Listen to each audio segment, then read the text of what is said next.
এখন আমরা তো অনেক ক্যাম্পেইন রেডি করছি, তাই না?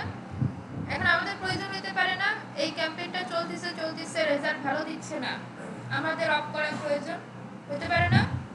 তখন কি করতে হবে? এই যে দেখুন ক্যাম্পেইন, আমি কিন্তু ক্যাম্পেইন ট্যাবে আছি, মনে রাখবেন এটাও ইম্পর্টেন্ট। এইখান থেকে আমি এটা অফ করে দিলাম, ঠিক আছে? এটা আমি অফ করে দিলাম।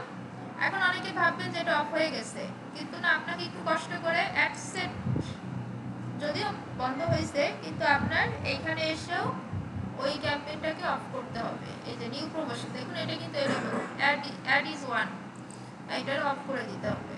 সো এই দুইটা অফ করলে আপনার ক্যাম্পেইন মোটামুটি অফ। ক্লিয়ার? আচ্ছা, আর সেকেন্ড হচ্ছে, ধরেন আপনার এখানে অনেকগুলো হয়ে গেছে, আপনি ডিলিট করতে চান, এখান থেকে টিক মার্ক করবেন, করার পরে এই যে ডিলিট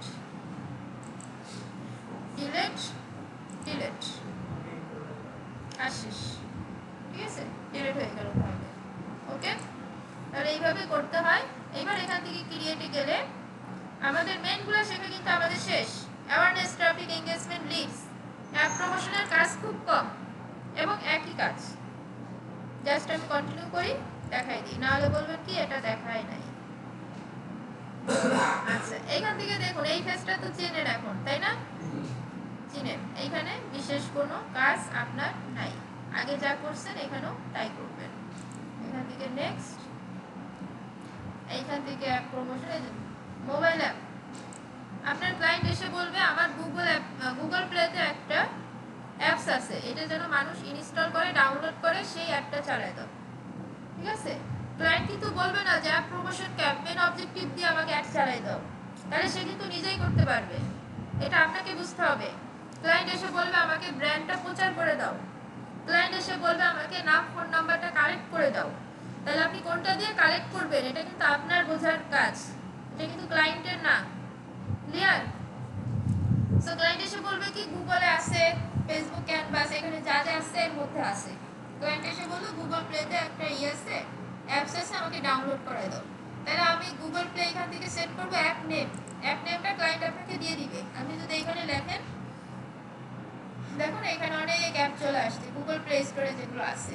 হ্যাঁ, এখান থেকে আপনি কি করবেন, ধরেন এটা ক্লায়েন্টের অ্যাপ, এটা সিলেক্ট করে দিবেন, শেষ। ক্লায়েন্ট আপনাকে লিঙ্কও দিতে পারে, এই যে লিঙ্কও দিতে পারে, ক্লায়েন্ট এটা দিয়ে দিবে, কাজ শেষ। এইবার পারফরম্যান্স গোল, এখান থেকে কোনটা দেওয়া যায় বলেন তো, কোনটা ভালো হবে?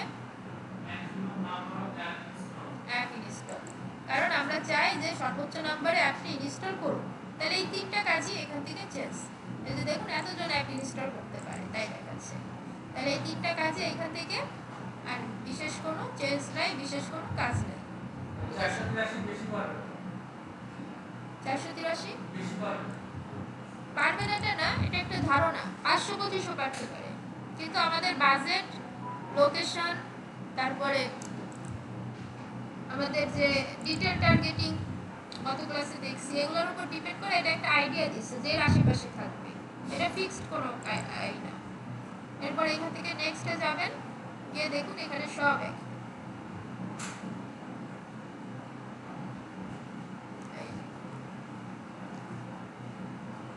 ডেস্টিনেশন, এই সেই, এগুলো সব কিন্তু আপনি পারবেন, ঠিক আছে? এখানে কি লেখা, ইনস্টল নাও অ্যাপ স্টোর। হ্যাঁ, তার মানে কি এখানে একটা অ্যাপ আছে, আমরা অ্যাপটা ডাউনলোড করতে যাচ্ছি, এই যে ইনস্টল নাও, দেখছেন ইনস্টল করা যে অ্যাড। ওকে, আচ্ছা, এইবার আরেকটা জিনিস, আপনাদের ভিতরে যে কনফিউশন রয়েছে আমি সেটা বলছি, ওটা কি কনফিউশন। এখান থেকে ধরেন আমি এনগেজমেন্ট নিয়ে গেলাম, এনগেজমেন্ট অ্যাড দেখাইছি না কালকে। আচ্ছা, এইখান থেকে স্পেশাল অ্যাড ক্যাটাগরি ছিল না কালকে একটা অপশন, এরকম। এখানে আমি বলছিলাম না যে হাত দিয়ে না, এখানে বলছিলাম, এর কারণ হচ্ছে এটা ধরেন হাউজিং, সোশ্যাল ইস্যু, ইলেকশন, পলিটিক্সের কোনো অ্যাড চালান, আপনি যদি এখান থেকে চালান আপনার অ্যাকাউন্ট কিন্তু ব্যান করে দিবে। এটা খুবই সিরিয়াস বা বড় পার্সন ছাড়া এটা চালাইতে পারবেন না।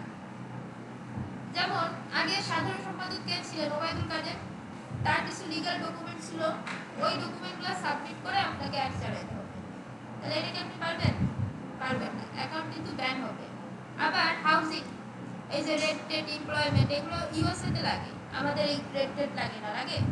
তো এই জন্য এই কাজগুলো আমাদের করতে হয় না এবং আমরা করি না এবং আমরা করব না।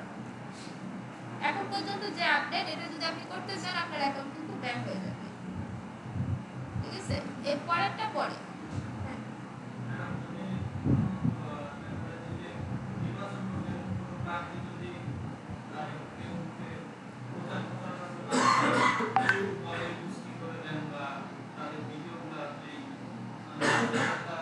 না, এটা প্রচারণা অ্যাড চালায়, আমি দেখছি গুগল অ্যাড দিয়ে। হ্যাঁ, ওগুলো নর্মাল অ্যাওয়ারনেস এঙ্গেজমেন্ট করলেই হবে, ওগুলোতে ক্রিটিক্যাল না। বাট এই যে বড় বড় ক্লায়েন্ট বা কোনো ইস্যু নিয়ে আপনি অ্যাড চালাচ্ছেন, রেস্ট্রিক্ট ইস্যু, আপনার অ্যাড ম্যানেজার ব্যান হয়ে যাবে। তো এই জন্য এটা আমাদের প্রয়োজন হয় না। তারপর হাউজিং, রেট টেট, এগুলো ফাইন্যান্সিয়াল প্রোডাক্ট, এগুলো ইউএসএ ইউকেতে লাগে, আমাদের লাগে না। তো ওদের অ্যাড ম্যানেজার হলে আপনি করতে পারেন, না হলে কোনো দরকার নেই। ঠিক আছে, এই জন্য বলা হয় এই স্পেশাল অ্যাড ক্যাটাগরি আসলে আমরা যারা অ্যাড চালাই, এতদিন কাজ করি, আমাদের নিজেদেরই লাগে না। এই জন্য এটা স্কিম পুরোটাই এখন পর্যন্ত যে আপডেট। ক্লিয়ার সবাই?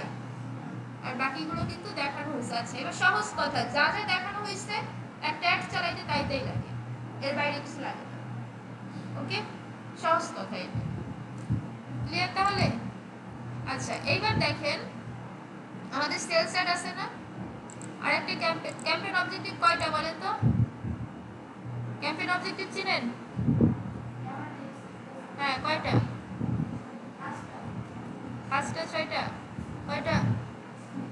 6টা। পিছনে কয়টা? 6টা? 7টা না? আচ্ছা, 6টা। তাহলে আমরা 5টা পর্যন্ত দেখলাম, তাই তো? 4টা ক্লিয়ার দেখছি, এটা জাস্ট টাচ। এইবার 6 নম্বরটা দেখতে গেলে আমাদের কিন্তু একটা ওয়েবসাইট লাগবে, আমাদের পিকচার শিখতে হবে। ঠিক আছে, তো আমরা ওটা শিখে এখানে আবার ব্যাক করব।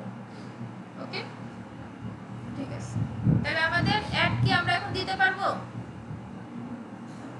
দিতে পারবো? যারা একবার হলো এইচডব্লিউ করছেন তারা দিতে পারবেন। এই মার্কেটিং এর মজাটা এখানে, আপনি একবার করবেন, ওটা দিয়ে কাজ করতে পারবেন। একবার যারা এইচডব্লিউটা ভিডিওটা একটু রিপিট দেখছেন, একটু প্র্যাকটিক্যালি কাজ করছেন, হাতে কলমে ধরছেন, এরা কালকে যদি ক্লায়েন্ট আসে আপনি অ্যাড দিতে পারবেন। আর কিছু নাই, কোনো পোর্টফোলিও, হ্যাঁ পোর্টফোলিও লাগে, বাট ক্লায়েন্ট ম্যানেজ করতে পারলে যেভাবে ক্লাস হয়েছে, যেভাবে এইচডব্লিউ দিচ্ছেন ওইভাবেই ক্লায়েন্টের কাজ করতে হয়।